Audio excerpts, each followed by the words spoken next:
आजानुलम्बितभुजो कनकावदात संकीर्तनैकपितरो कमलायताक्ष विश्वम्भरो द्विजवरो युगधर्मपालो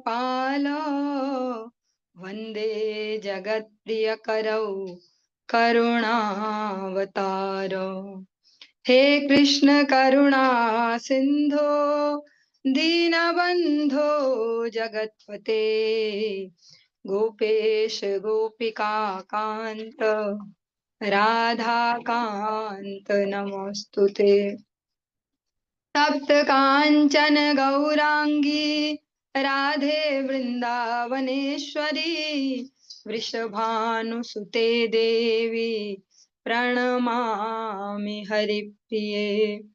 भक्त्या विहीना अपराध लक्षै क्षिप्ताश कामादितरंग मध्यै कृपामयी त्वां शरणं प्रपन्ना वृंदे नुमस्ते चरणारविन्दम्।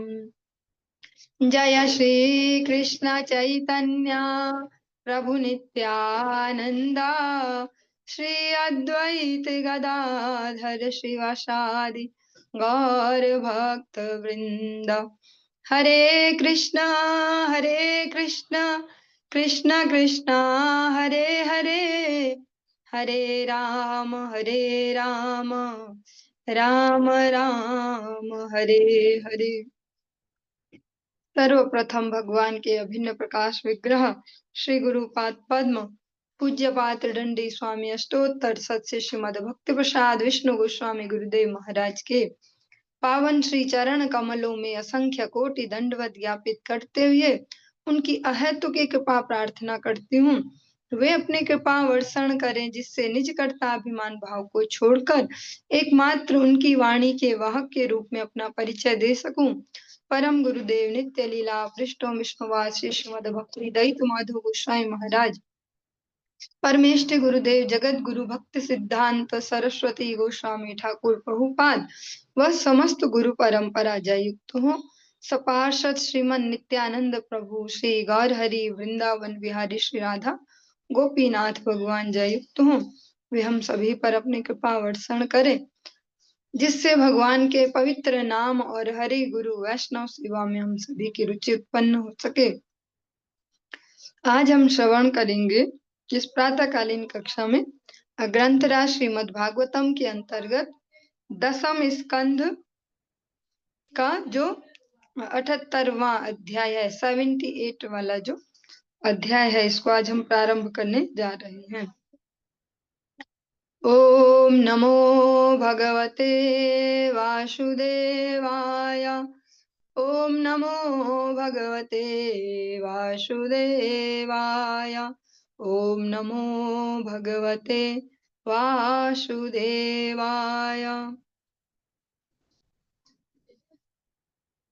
श्रीशुक उवाच शिशुपालस्य शाल्वस्य पौण्ड्रकस्यापि दुर्मतिः परलोकगतानां च कुर्वन् पारोक्षसहृदम्। एकः पदाति सक्रुद्धो गदापाणिः प्रकम्पयन् पदभ्यामिमां महाराज महासत्त्वो व्यदृश्यत। दो श्लोक इसमें एक साथ लिए हैं, इनका जो शब्दार्थ हम श्रवण करते हैं। श्री सुखदेव गोस्वामी ने कहा, अन्य लोकों को गए हुए शिशुपाल, साल्व तथा पौंड्रक के प्रति मैत्री भाव होने से दुष्ट दंत वक्र बहुत ही क्रुद्ध होकर युद्ध भूमि में आया।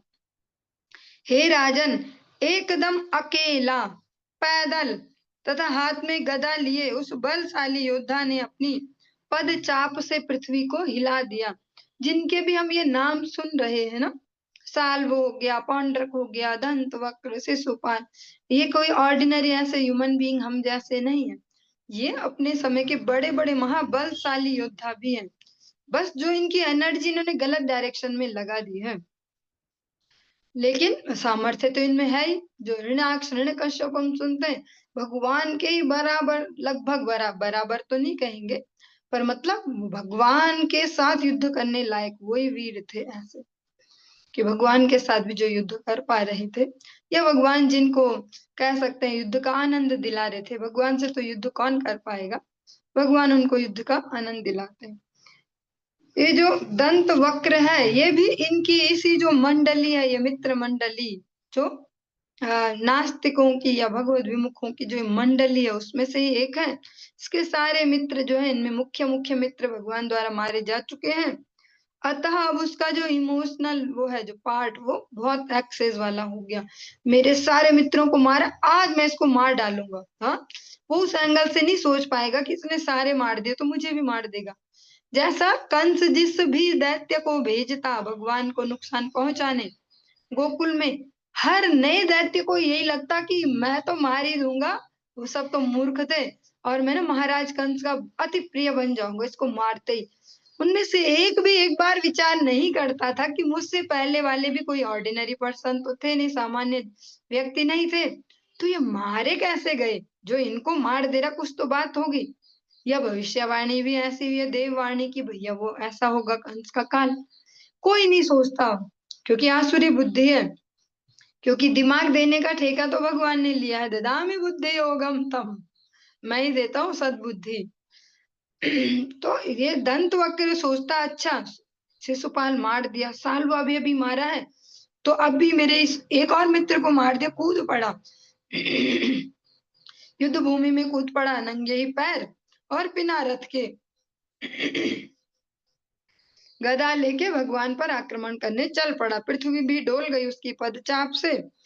तम तथा यान्तमालोक्य गदामादाय सत्वरः अवाप्लुत्य रथात् कृष्णः सिन्धुं वेलेव प्रत्यधात्। दंत वक्र को पास आते देखकर भगवान श्री कृष्ण ने तुरंत अपनी गदा उठा ली। वे अपने रथ से नीचे कूद पड़े और आगे बढ़ रहे अपने प्रतिद्वंदी को रोका, जिस तरह तट समुद्र को रोके रहता है। जैसे जो समुद्र का तट है, वो सब मनुष्यों के लिए एक सुरक्षा की सीमा वहां बनाता है कि समुद्र उससे इधर नहीं आ पाएगा सबको नुकसान पहुंचाने। ऐसे ही आज भगवान ने उसको रोक लिया, जैसे समुद्र को तट रोक लेता है। किसको रोका? दंत वक्र को। भगवान भी तुरंत रथ से नीचे कूदे, जिस प्रकार का सामने योद्धा है उसी प्रकार का युद्ध होगा। वो भी नीचे कूद पड़े और हाथ में गदा ले ली। गदामुद्यम्य कारुषो मुकुंदम प्राह दुर्मदः दिष्टया दिष्टया भवानद्य मम दृष्टिपथम गतः। अपनी गदा उठाते हुए करुष के दुर्मद राजा ने भगवान मुकुंद से कहा, अहो भाग्य कि तुम आज मेरे समक्ष आए हो। जो ये दंत वक्र है और जो शिशुपाल है, जो भगवान की ये जो लीला है द्वापर युग की, जो दंत वक्र और शिशुपाल, ये ही जय विजय है, जो कभी हिरण्य कश्यप और हिरण्याक्ष थे, कभी जो रावण और कुंभकर्ण थे, आज वे ही शिशुपाल दंत वक्र है। इनमें से एक का उद्धार हो गया, दूसरा समक्ष आ गया। तो भगवान तो अपने जन को पहचानते हैं। अच्छा, भगवान कहते हैं बहुत बढ़िया, आज तुम मेरे सामने आ गए। त्वं मातुलेयो नः कृष्ण मित्रद्रुङ् मां जिघांससि अतस्त्वां गदया मंद हनिष्ये वज्रकल्पया। हे कृष्ण, तुम मेरे ममेरे भाई हो, किंतु तुमने मेरे मित्रों के साथ हिंसा की है और अब मुझे भी मार डालना चाहते हो। इसलिए रे मूर्ख, मैं तुम्हें अपनी वज्र जैसी गदा से मार डालूंगा। दंत वक्र कहता है, ऐसे तो संबंध में तुम मेरे भाई लगते हो, किंतु तुम कैसे हो? तुमने मेरे सारे जो मित्र हैं उन सबको मारा है और मुझे भी मार डालोगे। अब मार डालना चाहते हो, अतः मैं तुम्हें ही मार डालता हूँ, हाँ, अपनी इस वज्र जैसी गदा से। तरया निर्ण्य मुपयज्ञा मित्राणां मित्रवत्सलः बन्धुरूपमरिं हत्वा व्याधिं देहचरं यथा। हे बुद्धिहीन, अपने मित्रों का कृतज्ञ मैं तुम्हें मारकर उन सबके ऋण से उऋण हो जाऊंगा। संबंधी के रूप में तुम मेरे शरीर के भीतर के किसी रोग की तरह प्रच्छन्न शत्रु हो। दंत वक्र भगवान को इस प्रकार से कहते हैं, जैसे शरीर में कोई छुपा हुआ रोग रहता है, ऐसे ही तुम बाहर से तो मेरे संबंधी दिखते हो कि मेरे भाई, किंतु हो तुम मेरे शत्रु। और आज जो मेरे मित्र हैं, जिनका मुझ पे कर्जा है, जिनसे मेरा प्रेम है, हाँ, उनका वो जो प्रेम का ऋण है आज मैं चुकाऊंगा तुम्हारा वध करके। तुमने मेरे सारे मित्रों को मारा है, जैसे पौंड्रक हो गया, साल्व हो गया, शिशुपाल हो गया, तुमने इन सबको मारा है ना। आज मैं इन सब का कर्जा चुका दूंगा। जो मेरा दोस्ती का जो धर्म है, मित्रता का जो धर्म है, आज पालन करूंगा। और यही सामान्य जगत की वास्तविक परिस्थिति है। जो भी अपने नित्य धर्म के प्रति सजग नहीं होते, नित्य धर्म मीन्स जीवेर स्वरूप है कृष्णेर नित्य दास, कृष्णेर तटस्था शक्ति भेदा भेद प्रकाश। भगवत गीता के अनुसार ममय वांशो जीव लोके जीव भूता सनातना मन षष्ठान इंद्रियाणी प्रकृति स्थानी कर्षति। भगवान कहते हैं नित्य काल से, हमेशा हमेशा से जो जीव है, जीव मीन्स जो ये अलग अलग शरीरों में विचरण करता है, जो जिस शरीर में घुस जाता है वो जीवित हो जाता है, जिस शरीर से निकलता है वो मर जाता है वो शरीर। ऐसा भगवान कहते हैं जीव ममय वांशो जीव लोके जीव भूत सनातन, हमेशा हमेशा से, सनातन समय से ये जीव मेरा अंश है। मन षष्ठान इंद्रियाणी प्रकृति स्थानी कर सकती, जो इसका मन है और जो इसकी ये ज्ञान इंद्रियां है, जो पंच इंद्रियां है, चाहे कर्म इंद्रियां बोले पांच, चाहे पांच ज्ञान इंद्रियां से, ये इनके द्वारा कर्षित होके खींचा जा रहा है और मुझसे दूर चला जाता है। जो अपने इस नित्य धर्म को भूल जाते हैं कि हम भगवान के नित्य दास हैं, हमेशा से अलग अलग बॉडी में जा रहे हैं, तो उस बॉडी का जो परिचय उसको अपना परिचय बना लेते हैं। अगर अभी हम भारत में जन्म लिए हैं तो हम भारतीयता का परिचय देंगे। अगर दूसरा जन्म अमेरिका में हो जाए तो हम अमेरिका का पक्ष लेंगे, फिर भारत हमारे लिए दुश्मन जैसा हो जाएगा, ये ऐसे वो वैसे। अगर हम गलती से इतने ही पाप कर लें और पाकिस्तान में जन्म हो जाए, तो फिर हम सोचेंगे कि भारत वाले तो बस जहन्नुम में ही जाने लायक है, यहाँ तो पापी जन्म लेते, फिर हम ही ऐसा सोचेंगे। तो जो वास्तविक स्वरूप है वो है जीवात्मा का स्वरूप। शरीर अलग अलग कर्म फलों से परिवर्तित होते जाते हैं। तो जो भी मनुष्य देह लेकर भगवान के द्वारा दी गई जो व्यवस्थाएं हैं, वैदिक साहित्य है, इतने संत जन है, गुरु वैष्णव, जो उनके उपदेशों का अवलंबन नहीं करते और शरीर में ही मैं बुद्धि करते हैं, भगवान से जो अपना नित्य धर्म है, सरल शब्दों में कहें, जो अपनी सबसे पहली जिम्मेदारी है भगवान के प्रति, उसके प्रति जो अलर्ट नहीं रहते, वो इस जगत के अनेक अनेक सो कॉल्ड धर्मों में एक एक को ही पकड़ के उसमें ही मर जाते जीवन भर। जैसा कभी हम सुनते कि ये बड़ा श्रवण कुमार जैसा ही है भैया, ये तो ऐसा करते करते मर ही गया बेचारा, पर चलो ऐसे, या किसी का कुछ, पर वहां से भी वो पूर्ण संतुष्टि नहीं ले पाएंगे अपने जीवन में। जो आत्मा है वहां वो नहीं बोला जाएगा ये न आत्मा सुप्रसिद्धति। इस जगत का जो भी धर्म है, जिनको नैमित्तिक धर्म कहते हैं, इस शरीर से जिनका उद्गम हुआ है, शरीर उत्पन्न हुआ है, उसके बाद ये सारे धर्म हुए कि मैं स्त्री तो मेरा स्त्री धर्म, मैं पुरुष मेरा पुरुष धर्म, मैं बालक मेरा बच्चा धर्म, मैं अभी विद्यार्थी विद्यार्थी धर्म। ऐसे अलग अलग अलग अलग जो हमने कम से कम 20-50 धर्म तो अपने शरीर पे चढ़ा ही रखे हैं, अपनी चेतना पे, शरीर पे नहीं चेतना पे। तो जो 20-50 धर्म हैं, उनके पालन में ही फिर वो मारा जाता है, उनके सो कॉल्ड पालन में। क्योंकि अगर जो बेसिक फॉर्मूले को नहीं लर्न करेगा, अगर हम बचपन में बच्चों के हिसाब से भी बात करें कि बेसिक फॉर्मूले होते कुछ मैथ्स में, तो अगर उसको नहीं समझा तो कितनी झक मार ले, कितना क्वेश्चन यहाँ वहां वहां वहां चढ़ा ले, गलत ही होने वाला आंसर, क्योंकि बेसिक फॉर्मूला सेट नहीं है। ऐसे जो जीव का बेसिक फॉर्मूला है वो है भगवत दासत्व, भगवान के प्रति जो उसका कर्तव्य है, भगवत सेवा, भगवान की सेवा में वापस अपनी स्थिति तक पहुंचना। उसके प्रति जो सजग नहीं है वह इस जगत में कभी किसी एक व्यक्ति को भी पूर्णतया संतुष्ट नहीं कर पाएंगे, चाहे मर भी जाए।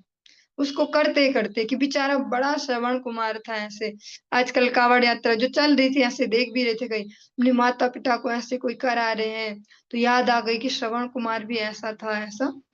पर उनका कुछ ज्यादा यश कीर्ति इस प्रकार से देखा नहीं जाता इतिहास में भी।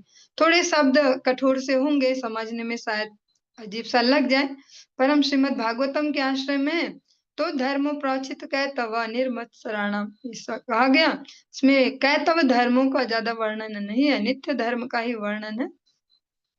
तो श्रवण कुमार की भी अगर हम देखें तो कुछ ज्यादा कुछ उच्च गति नहीं है कि वो इस लोक को गए या वहां ज्यादा से ज्यादा कहाँ जाएंगे। भगवान स्पष्ट कहते हैं यान्ति देवता देवान पितृन यान्ति पितृवत्ता, ज्यादा से ज्यादा कहाँ जाएंगे, पितृलोक तक। और फिर क्या होगा, और इस जगत में भी थोड़ा बहुत नाम हो गया, ऐसा तो नहीं श्रवण कुमार से ज्यादा किसी और की ख्याति है ही नहीं जगत में, ऐसा भी नहीं है।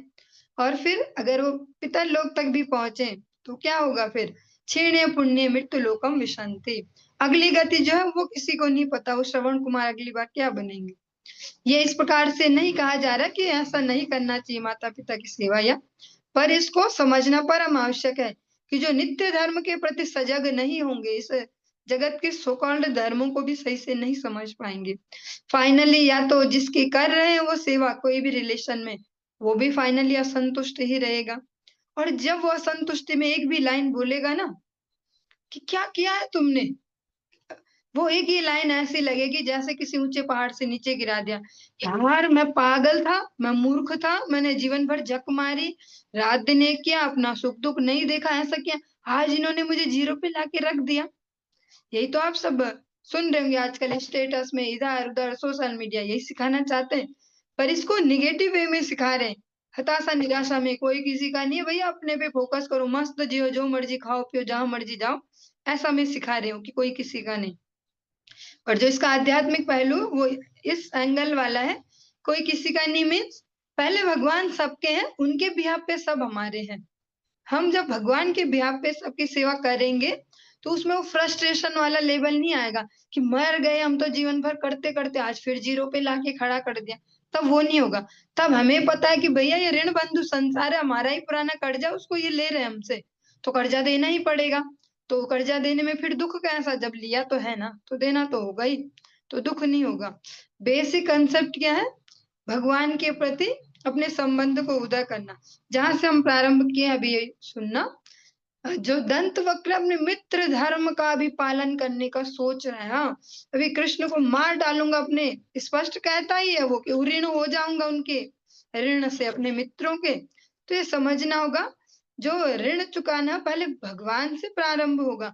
सबसे बड़े सेठ का जो कर्जा है 1 करोड़ वाले का पहले निपटाएंगे, 10 रुपए वाले का क्या है, 10 रुपए वाले का तो निपट ही जाएगा अगर 1 करोड़ की सामर्थ्य हो जाएगी।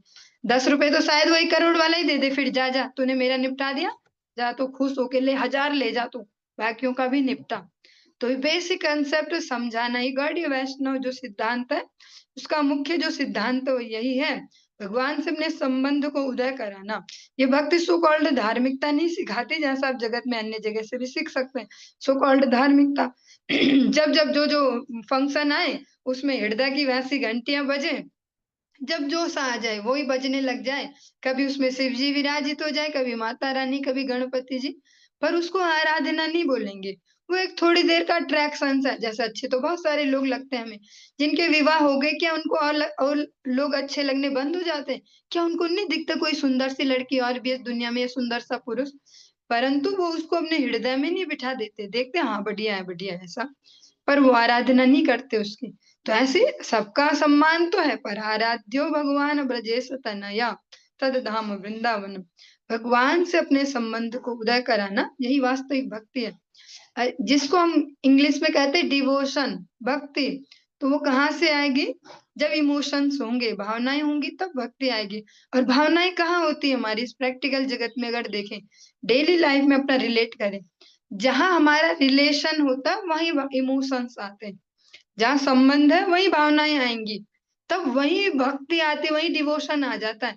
एक अगर छोटे से अगर चूहे को भी कोई पालते हैं, प्यार से पालते हैं, ऐसे अभी माता जी नहीं है कक्षा में, वो उनके घर पे भी है छोटे छोटे से ऐसे व्हाइट व्हाइट, ऐसे पालते हैं, बच्चों का शौक है कि भैया बच्चे रख रहे हैं, ऐसा किसी के बच्चे कुत्ते पाल रहे हैं, कोई कोई जो भी, अभी उस टॉपिक पे नहीं जा रहे हम कि पाले ना पाले, पर उसको भी अगर रखते हैं, छोटे से जीव को भी, उससे अब संबंध हो गया। ये मेरा वाला डॉगी है, यहाँ ये गली का कुत्ता नहीं है, मेरा है ये।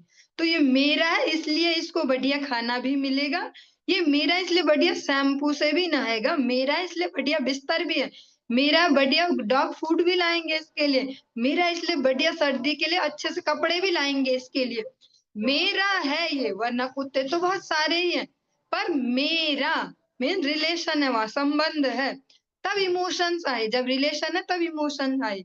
हाँ, और तभी हम उसके भक्त हो गए, भक्त ही तो हो गए अब हम उसके। मेरे बेड पे ही सो सकता है ये, लाख कोई बोल ले कि भैया इन्फेक्शन होता है, बाल झड़ते हैं, ऐसा इसका तो काटा भी खराब, चाटा भी खराब। हाँ, काटे ना भले क्रोध से, पर प्यार से चाट भी ले तो भी इन्फेक्शन। तो वहां वो फॉर्मूला फिर फिट नहीं हो गई, तो मेरा हो गया। अब तो इसमें बस भक्ति ही आ गई है मेरी, सरल भाषा में उसे भक्ति ही कहेंगे। क्योंकि उसमें रिलेशन इमोशन सब ऐड हो गए हमारे, तो डिवोशन हो गया। इसीलिए वास्तविक जो पद्धति है गौड़ीय वैष्णव जगत की, अगर स्पेशली कहें, संबंध का उदय करवाना, भगवान से अपना संबंध स्थापित करना।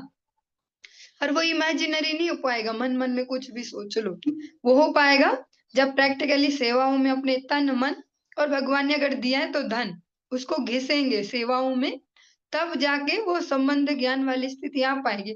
वरना पूरे जीवन भर हम सो कॉल्ड धार्मिक, सो कॉल्ड डिवोटी ऐसे दिखते तो रह जाएंगे, पर भगवान से कोई कनेक्शन नहीं जुड़ा। कनेक्शन जुड़ना मीन्स हम सिंसियर हो गए, हम अब हम स्थिर स्थित प्रज्ञ हो गए, अब हमको पता है हमारा गोल, और उस ओर ही चलते हैं। ये नहीं कभी कोई इधर भटका रहा, कभी कोई उधर भटका रहा है, ऐसा ऐसा। तो भगवान के प्रति संबंध, आज दंत वक्र इनसे ही संबंध महसूस करता कि मेरा तो मुख्य धर्म है अपने मित्रों का बदला लेना। भैया मेरे मित्र मारे तूने, आज आज मैं तुझे मार डालूंगा हे कृष्ण, भले ही तुम मेरे संबंधी हो, पर शरीर में लगे उस बड़े रोग जैसे हो, जो अंदर ही अंदर उस शरीर को खा जाता है। आज मैं तुम्हें मार के अपने मित्रों के ऋण से पूर्ण हो जाऊंगा। एवं वृक्ष तुदन्वाक्यः कृष्णं तोत्रैरिव द्वीपं गदया ताडयन्मूर्ध्नि सिंहावद व्यनदच्च सः। इस तरह कटु वचनों से श्री कृष्ण को उत्पीड़ित करने का प्रयास करते हुए, जिस तरह किसी हाथी को तेज अंकुश चुभाया जा रहा हो, दंतवक्र ने अपनी गदा से श्री भगवान के सिर पर आघात किया और शेर की तरह गर्जना की। गदयाभिहतो अप्याजो न चचाल यदुद्वः कृष्णोऽपि तमहन् गुर्व्या कौमोदक्या स्तनान्तरे। यद्यपि दंतवक्र की गदा से उन पर आघात हुआ, फिर भी यदुओं के उद्धारक भगवान श्री कृष्ण युद्ध स्थल में अपने स्थान से रंच मात्र भी नहीं हिले। प्रत्युत अपनी भारी कौमुद की गदा से उन्होंने दंतवक्र की छाती के बीचों बीच प्रहार किया। गदा निर्भिन्न हृदया उद्वमन रुधिरम मुखात प्रसार्य केशवाव वग्रीन धरण्याम्य पतद व्यसुह। गदा के प्रहार से दंतवक्र का हृदय छिन्न हो गया, जिससे वह रुधिर वमन करने लगा और निर्जीव होकर भूमि पर गिर गया। उसके बाल बिखर गए और उसकी भुजाएं एवं पांव बिखर गए। ततः सूक्ष्मतरम ज्योतिः कृष्णमाविशद अद्भुतम पश्यताम सर्वभूतानां यथा चैद्यवधे नृप। हे राजन, तब जो वो दंत वक्र है, भगवान ने केवल एक ही गदा प्रहार किया, ऐसा नहीं 10-20 बार मारा, ऐसा कुछ किया, एक ही गदा प्रहार किया वक्षस्थल पे, उसका काम तमाम। ऐसे सरल भाषा में बोले, वो मृत्यु को प्राप्त हुआ। तब उस असुर के शरीर से एक अत्यंत सूक्ष्म एवं अद्भुत प्रकाश की चिंगारी सबके देखते देखते निकली और भगवान श्री कृष्ण में प्रवेश कर गई। ठीक उसी तरह जब शिशुपाल मारा गया था, जैसे शिशुपाल की जो प्राण ज्योति, जो आत्म तत्व है, वो भगवान में समावेशित हो गया था, ऐसे दंत वक्र का भी यद गत्वा न निर्वर्तन्ते तद धाम परमम, भगवान को उन्होंने प्राप्त किया। विदुरथस्तु तद्भ्राता भ्रातृशोक परिप्लुतः आगच्छदसि चर्माभ्याम उच्छव संस्तजि घांसया। लेकिन तभी दंतवक्र का भाई विदुरथ अपने भाई की मृत्यु के शोक में डूबा और गहरी सांस लेता हुआ आया, और वह अपने हाथ में तलवार तथा ढाल लिए हुए था। वह श्री भगवान को मार डालना चाहता था। तस्य चापततः कृष्णश्चक्रेण शूरनेमिना शिरो जहार राजेन्द्र सकिरीटम सकुंडलम। हे राजेंद्र, राजेंद्र किसको कहा जा रहा है? सुखदेव गोस्वामी जी ये अभी कह रहे हैं परीक्षित महाराज जी को, राजाओं के जो इंद्र, राजाओं में सर्वश्रेष्ठ। हे राजेंद्र, जो ही विदुरथ ने श्री कृष्ण पर आक्रमण किया, दंतवक्र का जो भाई है विदुरथ, उन्होंने अपने छुरे जैसी धार वाले सुदर्शन चक्र से उसके सिर को मुकुट तथा कुंडलों समेत काट डाला। विदुरथ भी फिर इस युद्ध में कूद पड़ा, क्योंकि जैसी हम संगति करेंगे वैसा ही रंग हमारे जीवन में आएगा। Association is the conclusion. संसार जो नाम है उसमें उसकी मीनिंग छुपी हुई है, संग प्लस सार। जहां संग ही सार है, आप कैसा संग करते हैं, ये ऐसा बिल्कुल नहीं है कि आप दिन रात चुगलखोरों की संगति में और गलत फहमी पाले। हम तो 16 माला जब करते हैं, लहसुन प्याज नहीं खाते, एकादशी करते, हम भक्त हो गए हैं, ऐसा नहीं है। हमारी जैसी संगति का जो परसेंटेज जो हैवी है, हमारे जीवन की गति वही है। अगर हम चुगलखोरों की संगति में हैं तो हमारे जीवन की वही गति होने वाली है। Better be alone than a bad company. रात्रि की कक्षा में भी कल हम श्रवण कर रहे थे, बुरी संगत से फिर अकेले रहो। अकेले रहो मीन अपने ठाकुर जी के साथ रहो। भगवत गीता आपके पास है, उसको श्रवण करो, उसको पढ़ो। हाँ, अपना ठाकुर जी का कुछ श्रृंगार कर सकते हो, आसपास ढूंढो फूल पत्ते, फूल ना मिले पत्ते ही मिले, धो के उनसे ही माला बना लो, वही पहना लो, मंदिर साफ कर लो। कुछ ना कुछ अपना इंगेज रहो ठाकुर जी के लिए। आज चलो कुछ लड्डू ही बना लेते हैं, चलो कुछ ऐसा बनाते हैं, ऐसे इंगेज रहो। पर वो आवश्यक नहीं है कि सो कॉल्ड संबंधों के नाम पे, मित्रता के नाम पे चुगलखोरों की संगति में बैठे, फोनों में चुगलियां सुने बैठे। वो हमारे जीवन को निम्न गतियों की ओर ले जाएगा। ये शास्त्रों का श्रवण है, ये केवल ऐसा नहीं है, कर्ण विलास नहीं है कि हाँ बस जुड़ जाए हमारे उसमें। हमने ना पूरी भागवत सुनी, पता आपको? हाँ, एक एक श्लोक सुना हमने, पता 2-2.5 साल से हम सुनते जा रहे लगातार, हमने पूरी सुनी है। वो ऐसा बोलने के लिए नहीं सुना जा रहा है उसको, उसको इसलिए सुना जा रहा है कि गड़बड़ क्या है, हम बार बार क्यों परेशान ही रहते हैं, बार बार हमारी जो ये परेशानी, इसका मेन रीजन क्या है, उसको पकड़ना, उसको सॉल्व करना, इसलिए सुना जा रहा है।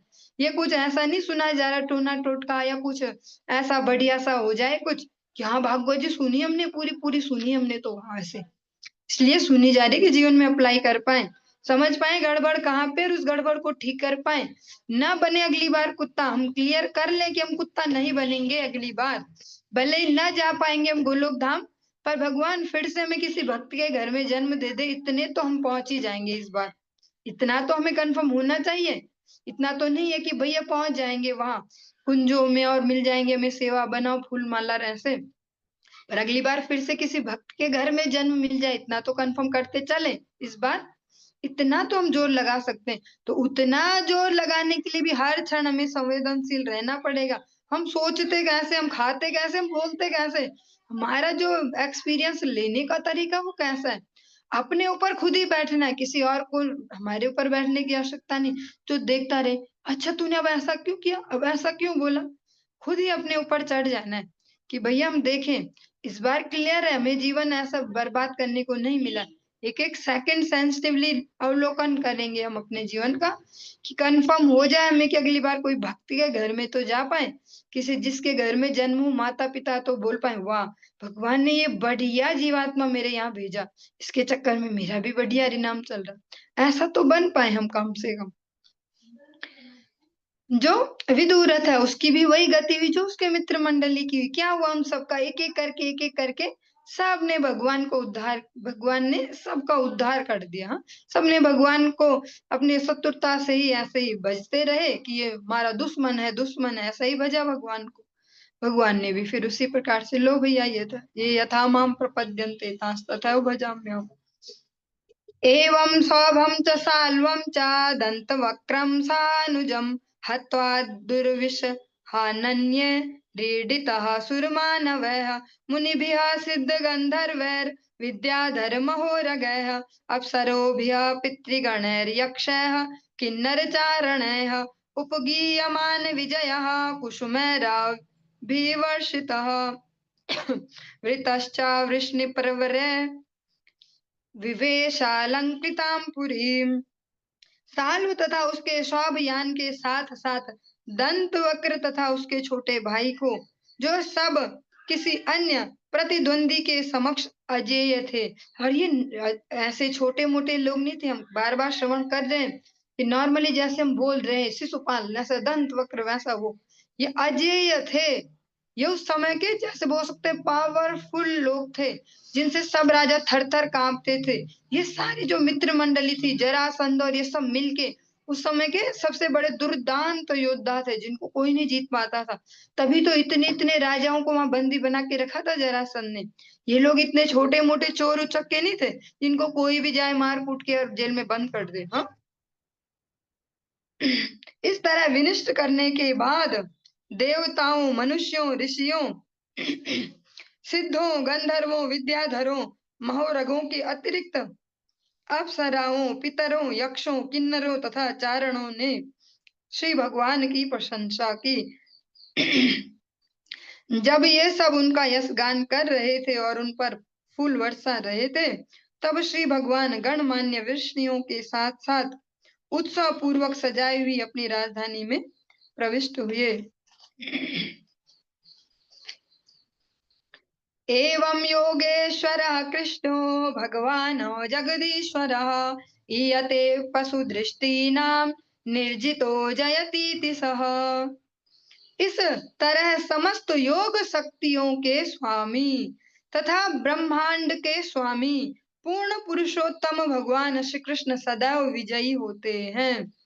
एकमात्र पाश्विक दृष्टि वाले ही यह सोचते हैं कि कभी कभी उनकी हार होती है। हाँ, और जैसा ही हम कहेंगे कि भगवान श्री कृष्ण ना कोई युद्ध नहीं हारे, तो सामने वाला तपाक से बोलेगा अच्छा, और जरासंध के युद्ध में भागे नहीं थे वो, और रण छोड़ का तो अभी मंदिर भी है, नाम ही रण छोड़ रहा है, तो वो भागे नहीं थे क्या? ऐसा कैसे बोल सकते हो, कभी हारे नहीं थे, है ना?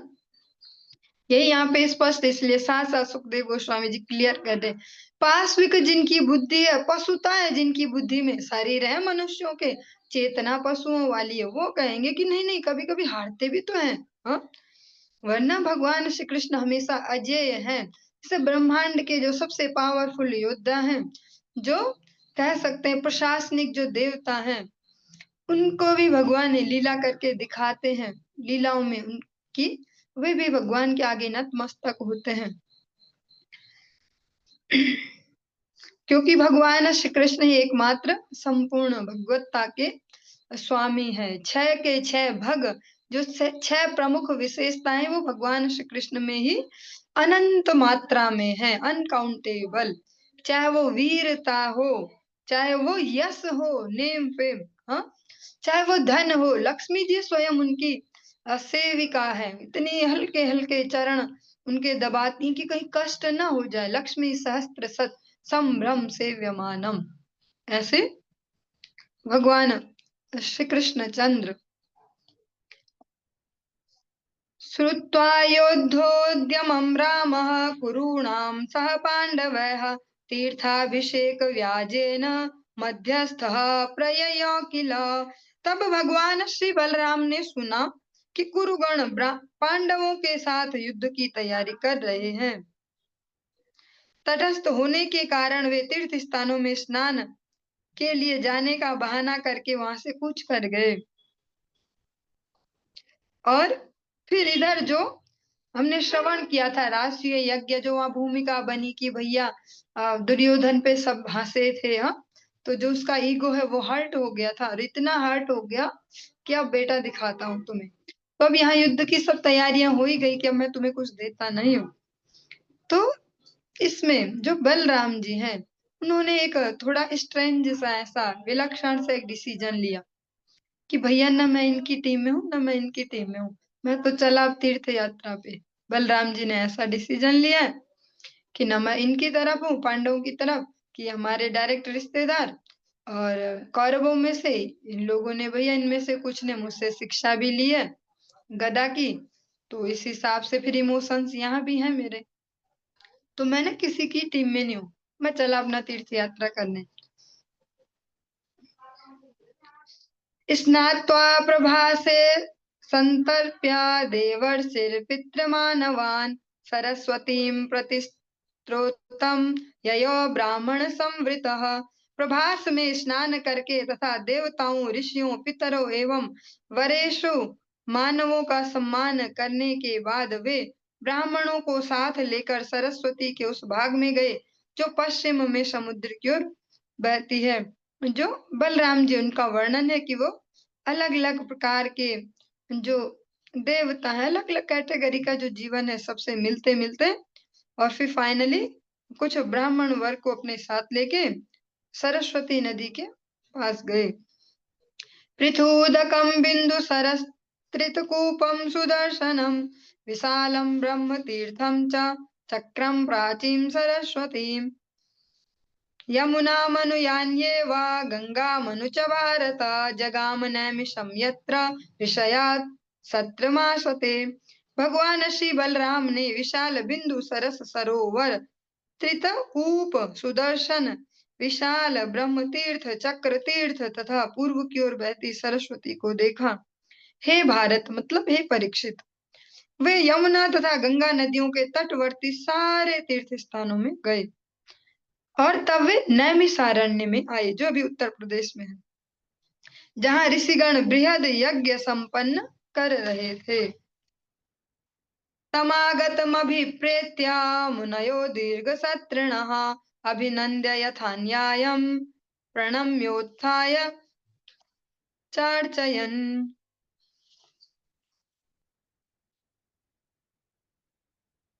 भगवान के आगमन पर उन्हें पहचान लेने पर दीर्घ काल से यज्ञ कर रहे मुनियों ने खड़े होकर नमस्कार करके तथा उनकी पूजा करके समुचित ढंग से उनका सत्कार किया। सोर्चितः सपरिवारः कृतासन परिग्रह रोमहर्षण मासीनम महर्षे शिष्यमैक्षत। अपने दल समेत इस प्रकार पूजित होकर भगवान ने सम्मान आसन ग्रहण किया। तब उन्होंने देखा श्री व्यास देव का शिष्य रोमहर्षण बैठा ही रहा था। अप्रत्युत्थायिनं सूतं कृत प्रणवांजलिम् अध्यासीनं च तान् विप्रांश चुकोपो द्वीक्ष माधव। जो रोमहर्षण है वे वहां पर उठे नहीं है, वे बलराम जी के सम्मान में उठे नहीं, अन्य सारे उठ गए, और जो वो है रोमहर्षण, वे अभी कथावाचक वाली जो सीट है उस पर बैठे हैं, कथा परिवेशन वहां से कर रहे हैं, पर उन्होंने भी जो सामान्य कह सकते हैं सदाचार, उसका पालन नहीं किया, जो बार बार कहा जाता है वैष्णव सदाचार है सब। भगवान बलराम यह देखकर अत्यंत क्रुद्ध हुए कि सूत जाति का यह सदस्य किस तरह उठकर खड़े होने, नमस्कार करने या हाथ जोड़ने में विफल रहा। ये उठा नहीं और इसने सम्मान नहीं किया, या बैठे बैठे भी कुछ हाथ जोड़ना, इस प्रकार से कुछ सम्मान सूचक कोई प्रदर्शन नहीं किया, और किस तरह समस्त विद्वान ब्राह्मणों से भी ऊपर बैठा हुआ है, जो वर्णाश्रम की जो पद्धति है उसको भी फॉलो नहीं किया जा रहा है। यस्मादशाविमान विप्रान् अध्यास्ते प्रतिलोमजः धर्मपालांस्तथैवास्मान् वधमर्हति दुर्मतिः। बलराम जी ने कहा, चूंकि अनुचित रीति से शंकर विवाह से उत्पन्न यह मूर्ख इन सारे ब्राह्मणों से ऊपर बैठा है और मुझ धर्म रक्षक से भी ऊपर, इसलिए यह मृत्यु का पात्र है। आज के समय में तो इस प्रकार की बातें बोलना मार खाने जैसा हो जाएगा कि जो माता पिता हैं दोनों का ही वर्ण जो है वो मिलान किया जाता है ताकि उत्तम संतान इस जगत में आ पाए, क्योंकि संसार जो आगे बढ़ रहा है मनुष्यों से ही बढ़ रहा है। तो जिस प्रकार के मनुष्य यहाँ, अगर आज की भाषा में बोले, जैसे मनुष्य यहाँ लॉन्च हुए वैसा ही समाज की गति होगी, वैसे समाज की व्यवस्थाएं चलेंगी। तो जो भगवान श्री कृष्ण से अर्जुन भी वहाँ इमोशनल होके इस बात को कहते हैं, कुरुक्षेत्र के युद्ध में भगवद गीता के फर्स्ट या सेकंड अध्याय में ही लगभग, कि वर्ण संकरस उपजायते। जो वर्ण संकर जो बच्चे होंगे, जिनको वर्ण मैचिंग नहीं किया गया कि ब्राह्मण कन्या है तो ब्राह्मण ही वर हो, जो क्षत्रिय कन्या है क्षत्रिय वर हो, वैश्य कन्या वैश्य वर, शूद्र जो कन्या हो वैसा ही वर, अगर ऐसा मैचिंग नहीं करते तो वर्ण संकर उत्पन्न होते हैं। और फिर उनका चाहे वो माइंडसेट बोले, हम बुद्धि योग बोले, हर चीज उससे इफेक्टेड होती है। उससे उसका चरित्र और हर चीज डिफाइन होता है, किस प्रकार से उसके जन्म की परिस्थितियां हैं। यहाँ पर बलराम जी यही कह रहे हैं कि अनुचित प्रकार से जो प्रतिलोम जो संबंध है उनसे इनका जन्म हुआ है, और ये आज इन सब से ऊपर, जो इससे ऊपर है वर्णाश्रम पद्धति में, उन सबसे भी ऊपर है।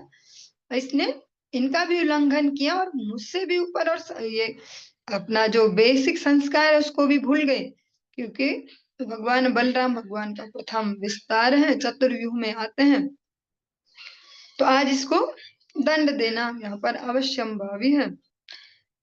ऋषेर भगवतो भूत्वा शिष्यो अधीत्य बहूनि चासेति, हास पुराणानि धर्मशास्त्राणि सर्वशः, अदान्तस्या विनीतस्या वृथा पंडितमानिनः, न गुणाय भवन्ति स्म नटस्येवाजितात्मनः। यदि वह दिव्य मुनि श्री व्यास देव का शिष्य है और उसने उनसे अनेक शास्त्रों को भली भांति सीखा है, जिसमें धार्मिक कर्तव्यों की संहिताएं, इतिहास तथा पुराण सम्मिलित हैं, किंतु इन सारे अध्ययन से उसमें सद्गुण उत्पन्न नहीं हुए हैं, प्रत्युत उसका शास्त्र अध्ययन किसी नट के द्वारा अपना अंश अध्ययन करने की तरह है, क्योंकि वह न तो आत्म संयमी है और न ही विनीत है। वह व्यर्थ ही विद्वान होने का स्वांग रचता है, क्योंकि वह अपने मन को जीत सकने में विफल रहा है। बहुत ही सेंसिटिव है ये श्लोक, इनके जो भावार्थ है बड़े सूक्ष्म है।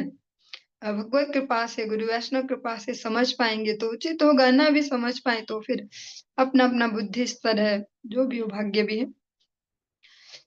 जो रोमहर्षण वहां पर है अभी व्यास पीठ पर, एक प्रकार से सबसे ऊपर बलराम जी ये कह रहे हैं कि माना कि इन्होंने भी व्यास देव जी से दीक्षा ली है, इनके शिष्य हैं, और इन्होंने कुछ रट भी लिया होगा, कुछ पढ़ भी लिया है, जिसको ये सुना भी पा रहे हैं। जैसा आज के समय में ऐसा प्रैक्टिकली चल रहा है समाज में, और इसको कह पाना, और रिकॉर्डिंग भी चल रही होती है, इसलिए मुझे खतरा भी रहता है हमेशा, भैया छोटे से मनुष्य डर डर के चलना होता है। कोई बड़े बड़े नेम फेम वाले तो नहीं है ना, कि इनको बचाने बहुत सारे आ जाए वहां पक्ष लेने, ऐसा ऐसा।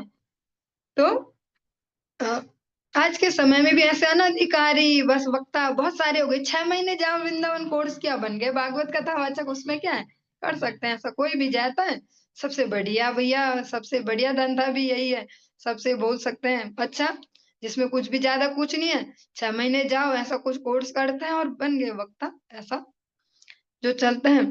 बलराम जी यही क्वेश्चन यहाँ पे पुट आउट कर रहे हैं कि भले तुमने व्यास देव जी से इन्होंने दीक्षा ले ली है, कुछ इनसे पढ़ भी लिया होगा, कुछ इस लोग भी रट लिए है, बोलना भी आ गया है, पर जो उनका सार है, और अगर पढ़ भी लिया तो उसमें भी पढ़ा तो होगा, जहाँ कहते हैं सदाचार है, जहाँ जो जब दिया वो भी तो पढ़ा होगा, तो आचरण में क्यों नहीं आ पा रहा है। और यही मुख्य जो बिंदु है वो यही है, जो इसीलिए कहा जाता है भगवत जो कथामृत है वो किससे सुना जाए, क्योंकि बढ़िया बोलने वाले तो भैया हजारों हैं। हाँ, हजारों क्यों, लाखों ही है जो मधुर मधुर और ऐसे करेंगे, मंत्र मुग्ध पागल हो जाती है जनता, इतने बढ़िया व्यास जी। वैसे होने वाले बहुत सारे ही हैं और वैसे ही अधिकतर जो मिलेंगे, पर जो उस के सार को समझ पाए, हमारे हृदय में प्लांट कर पाए, वैसा होना बहुत रेयर है। और वैसे वक्ता से जब सुनेंगे तभी हमारा वो समय का इन्वेस्टमेंट, वो धन का इन्वेस्टमेंट, वो एनर्जी का इन्वेस्टमेंट सार्थक हो पाएगा।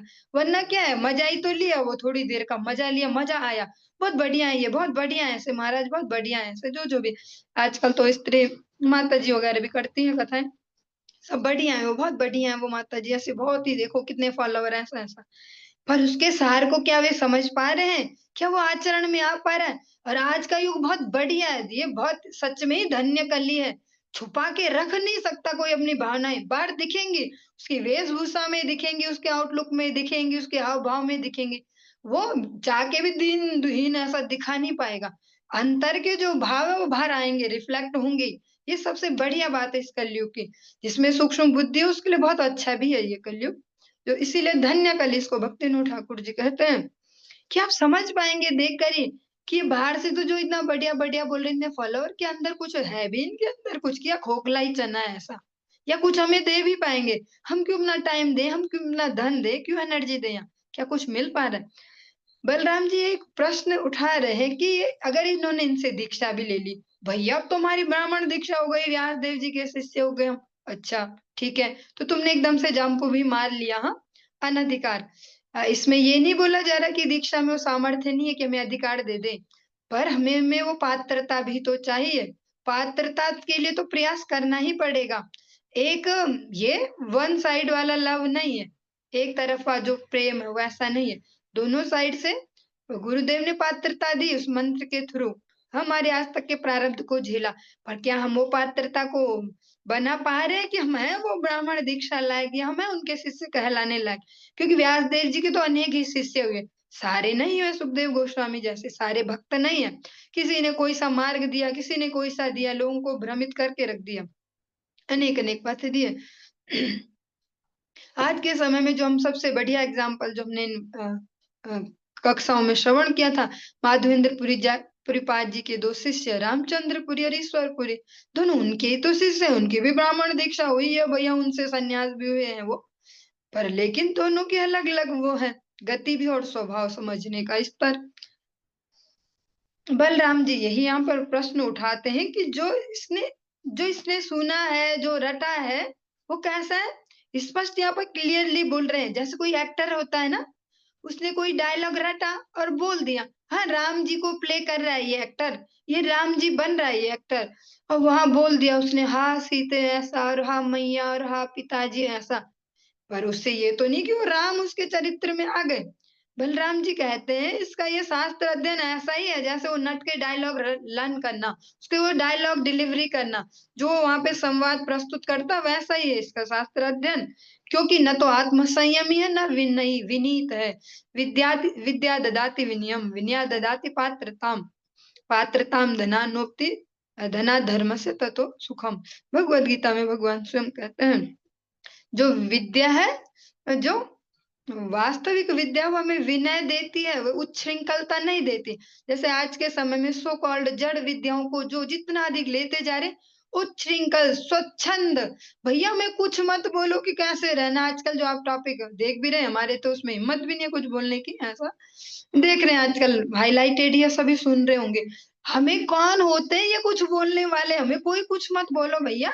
हम नंगे घूमे, हम इसके साथ रहे, हम 10 के साथ रहे, हम ऐसा करें, हम शादी ना करें, हम करें ये, कोई हमें क्यों बोले? वो वही है जो खुद को कह रहे इंटेलेक्चुअल, हाईली एजुकेटेड, हाँ ऐसा ऐसा, वो वही है। तो स्पष्ट है ये जो अभी हम श्रवण भी कर रहे हैं। इसीलिए ठाकुर जी शायद हमें प्रैक्टिकली वो चीजें रिलेट करने के लिए वही प्रसंग आ जाते हैं यहाँ भी। जबकि कोई प्लानिंग से तो नहीं है किस दिन क्या बोलेंगे, कौन सा टॉपिक समाज में चल रहा हो, ऐसा ठाकुर जी की जो ऐसी मर्जी, गुरु वैष्णव कृपा। तो जितना हम यहाँ जड़ विद्या लेते जाते हैं, बुद्धि भी जड़, स्वच्छंद रहे, हम पशुवत आचरण करें। पशु को कोई नहीं पूछता, कबूतर को, बंदर को कोई नहीं पूछता उसके कितने पार्टनर है, और उसको खुद भी गिनती नहीं कितने उसके पार्टनर है। ऐसे ही आज के समय में सो कॉल्ड इंटेलेक्चुअल पढ़े लिखे वाले ऐसे ही बोल रहे हैं, हमें कुछ मत बोलो, हाँ हम जैसे मर्जी चले, हम जो करें। बलराम जी कहते हैं कि इसका जो वो शास्त्र अध्ययन है, जो गुरु से जो ये समर्पण है, गुरु के प्रति जो इसका, जो इसने गुरु सेवा या गुरु देव का जो आश्रय लिया, वो चरित्र में तो कहीं नहीं दिख रहा है इसके। यहाँ अपने वर्णाश्रम के भी उसको भी लांग गए, इन सबसे भी ऊपर भी बैठे, फिर भी विनय बिल्कुल नहीं आया, उसकी जो शिक्षा है वो हृदय में नहीं आई। यह व्यर्थ ही विद्वान होने का स्वांग रचता है, क्योंकि वह अपने मन को जीत सकने में विफल रहा है। और जिनमें सच में गहराई नहीं होती, वही खुद को हाईलाइट करते हैं उस तरीके से। अब यहाँ पे नाम तो नहीं लेंगे, भारत देश में एक बहुत सो कॉल्ड बहुत बड़े महापुरुष हो चुके हैं जो भारत के ऐसे कुछ और भी कहे जाते हैं, आप सब समझ सकते हैं खुद ही। उनके लिए उनके समय के लोग कहते थे ना कि आपको इतना गरीब-सा दिखाने में, दीन दुखी दिखाने में, आपकी एक फटी धोती, एक टकलू-सा, एक डंडी-सा दिखाने में अ, हमारे ना बहुत पैसे लग जाते हैं। ऐसा उनके साथी उनको कहते थे कि आपको ऐसा दिखाने में हमारे बहुत पैसे लग जाते हैं, ताकि भारतवर्ष ये जान पाए कि ये बेचारे इतने दीनहीन से, इतने ऐसे, ये तो हमारे देश के परम उद्धारक ऐसा। लेकिन मन संयमित नहीं था। उनके बारे में भी अभी-अभी भी हम सुनते ही रहते हैं, ऐसे-ऐसे बुढ़ापे तक भी प्रयोग चलते रहे, ब्रह्मचर्य ऐसा-तैसा। यही यहाँ पर बलराम जी कह रहे हैं। जो हम शास्त्र अध्ययन करते हैं, स्पष्ट फिर से वही दोहराऊँगी। ये हम इसलिए नहीं सुन रहे हैं ये कक्षाओं में सुबह-शाम जो भी सुन रहे हैं कि कभी गीता जी चल पड़ी, कभी चैतन्य भागवतम, कभी वैष्णव चरित्र, कभी ऐसा। इसलिए नहीं सुन रहे कि थोड़ी देर मज़ा आता है इसमें, 1-1 घंटा टाइम पास हो जाता है और बोलने को भी हो जाता है। हमने सुनी है भैया, ये भी सुनी है, वो भी सुनी है। हमने सब सुना है। वो स्टाइल दिखाने के लिए नहीं सुन रहे हम, कहीं 10 लोगों पे बोल पाएँ। हाँ, सुनी हमने पूरी, भगवद गीता पूरी सुनी हमने, भागवत भी सुनी है और बोलो वो भी सुना है, वो भी सुना है। हम इसलिए सुन रहे हैं कि हम सूक्ष्मता से समझ पाएँ कि जो सच में मनुष्य बने हैं ना अभी, वो क्यों बने हैं और मनुष्य का वास्तविक कर्तव्य क्या है? स्पेशली किस लिए मनुष्य जीवन मिला है? इसलिए हम इन कक्षाओं में अपने समय को, अपनी एनर्जी को, अपने धन को इन्वेस्ट कर रहे हैं। बलराम जी कहते हैं कि इसके जीवन में वो संयम आ ना पाया। एतदर्थो हि लोकेऽस्मिन् अवतारो मया कृतः बध्या मे ध्वजिनस्ते हि पातकिनो अधिकाः। इस संसार में मेरे अवतार का उद्देश्य ही यह है कि ऐसे दिखावटी लोग हैं, जो ढोंगी लोग हैं, उनका वध किया जाए, जो धार्मिक बनने का स्वांग रचते हैं, जिनको धर्म ध्वजी कहते हैं। एक शब्द आता है धर्म ध्वजी, धर्म के नाम पे विशेषता जो पाखंड फैलाते हैं, जो बाहर से धर्म गुरु ऐसे चोले लेते हैं पर अनीति को जगत में फैलाते हैं। निस्संदेह वे सबसे बड़े पापी धूर्त हैं और समय-समय पर ऐसे-ऐसे कलाकार जगत में आते ही रहते हैं। अभी भी लाखों की संख्या में हैं। आने वाले समय में करोड़ों भी हो जाएँगे। इससे पहले भी रह चुके हैं कि बन गए जी गुरु और फिर फैलाते हैं स्वच्छंदाचार। इसके साथ रहो, उसके साथ रहो, ऐसा-ऐसा। टाइटल भी ऐसे-ऐसे देते हैं कि बोलने में भी शर्म आ जाए कि भैया यहाँ से और समाधि तक की तुम्हें यात्रा कराएँ। ऐसे-ऐसे संभोग से समाधि ऐसे-ऐसे जो सो कॉल्ड उनके ग्रंथों को यहाँ इंट्रोड्यूस करते हैं, ऐसे-ऐसे गुरु रह चुके हैं, अभी भी उनके फॉलोवर हैं। वो इस प्रकार से जीवों को और कितने-कितने लोग पागल हुए जा रहे हैं उनके पीछे, हाँ, अभी तक भी पागल हुए जा रहे हैं, शरीर भी छोड़ दिए। उनके ही भाई-बंधु अभी भी बहुत चल रहे हैं दुनिया में ऐसे कैसे-कैसे सो कॉल्ड धर्मध्वजी और चोला जो पहनते गुरु वाला कि भैया हम सनातन धर्म के कोई गुरु हैं। सबसे बड़ा जो वो ले लेते हैं, हम गुरु हैं जी। भगवान को काट-पीट के किनारे करेंगे और गीता से हम उदाहरण देंगे। गीता से ही हम समझाएँगे कि भगवान को कैसे काट-पीट के किनारे कर दो। कैसे तुम देवी-देवताओं की भक्ति छोड़ो, क्या होता है दिया जलाना, क्या होता है घंटी बजाना, शंख बजाना। गीता से ही हम उदाहरण देंगे, हाँ। ऐसे-ऐसे वो धर्मध्वजी बलराम जी स्पष्ट कहते बेटा मैं नहीं सहूँगा, मेरा तो काम ही है ऐसों का मर्डर ऑन द स्पॉट। वहाँ पे नहीं देखा जाएगा कि कौन-सी गद्दी पे बैठे थे, कि ये महाराज जी थे कि नीचे उतरने देते फिर मर्डर करते, ऐसा बिल्कुल नहीं। लक्ष्मण जी तो भरत जी तक से युद्ध करने जाने को तैयार हैं। जब देखते कि भरत जी अरे बहुत बड़ी वहाँ सेना कुछ लोग हैं उनके साथ। अच्छा ये भरत आपको यहाँ तंग करने आ रहा है शायद, मैं जाता हूँ युद्ध करने। इस भाव में जीते हैं वे, जो अनंत हैं, जो शेष हैं, वे इस भाव में हैं। भगवान के प्रति जो सेवक भगवान का जो प्रथम विस्तार वो बलराम जी हैं, कि बस किसी भी कीमत पे मेरे प्रभु की मुझे सेवा करनी है। बलराम जी कहते हैं ऐसा नहीं चलेगा मेरे रहते। ऐसे-ऐसे यहाँ हो जाएँ गुरुजी कि जिनको खुद ही आचरण में नहीं है वो कि कब कैसा आचरण, तो मैं तो नहीं देख पाऊँगा। एतावदुक्त्वा भगवान् निवृत्तो असद्वद्धादपि भवित्वा ततं कुशाग्रेण करस्थेनाहनत् प्रभु। श्रील सुखदेव गोस्वामी ने कहा, यद्यपि भगवान श्री बलराम ने अपवित्र लोगों को मारना बंद कर दिया था, छोड़ दिया था उन्होंने कि भैया इसीलिए तो वहां से भी किनारे हुए थे कि मैं नहीं जाता किसी की भी साइड में। किंतु रोमहर्षण की मृत्यु तो होनी ही थी। इसलिए ऐसा कहकर भगवान ने उस घास का एक तिनका उठाया। ऐसा कुछ नहीं किया कि वहाँ पे हल, मूसल कुछ यूज़ किया है, धनुष, बाण, गदा ऐसा और उसकी नोक से छूकर उसे मार डाला। छोटा-सा घास का तिनका लिया, जैसे कुशासन आपने देखे होंगे घर में पूजा वगैरह में कभी यूज़ होते हैं। उसका छोटा-सा एक घास का तिनका लिया ऐसा, काम तमाम। क्योंकि भगवान वैसे भगवान नहीं हमारे जैसे कि हम चाकू पकड़े तब किसी की उँगली काट पाएँगे, तब कुछ कर पाएँगे, बंदूक पकड़ेंगे तो मार पाएँगे। वो तो जिसको पकड़ लेते हैं वही आयुध बन जाता है। भगवान श्री कृष्ण रथ का पहिया ही उठाते, वही सुदर्शन बन गए उनके लिए युद्ध क्षेत्र में, कुरुक्षेत्र के। ऐसे ही बलराम जी ने घास का ही तिनका उठाया, उससे ही काम तमाम। हाँ, मारीच को एक बिना फर का ही बाण मारा, वो वहां से कहाँ लंका किनारे, समुद्र किनारे जाके गिर पड़ा। तो भगवान कोई हम जैसे मनुष्य नहीं है कि भगवान भी डिपेंड होते हैं, भैया गदा छूट गई, अब क्या करूं मैं, क्या करूं। भगवान नृसिंह स्पष्ट दिखाते हैं, बेटा कुछ नहीं चाहिए, तेरे तो नाखून बहुत है, ऐसे से क्या है, नाखूनों से ऐसे फाड़ा, जैसे हम रुई अलग कर लेते हैं ऐसे से। सबसे बेस्ट एग्जाम्पल रुई का ही होगा। रुई को हम ऐसे ऐसे कर लेते हैं, हाँ, क्योंकि अगर फल भी बोले तो जान लगानी पड़ती, छिलका उतारने में रुई को। भगवान के लिए तो ऐसा हिरण्यकश्यप का वक्षस्थल, क्या है इसमें? ले, कुछ लाने की जरूरत क्या? तू नहीं बोला ना इससे मरू ना उससे मरू, तुझे यही पता नहीं कि मुझे किसी अस्त्र शस्त्र की आवश्यकता नहीं है, हाँ? और उसका उद्धार कर दिया। जो बलराम जी का भी हम प्रसंग सुन रहे हैं, वैसे समय की तो मर्यादा अब जाने वाली है।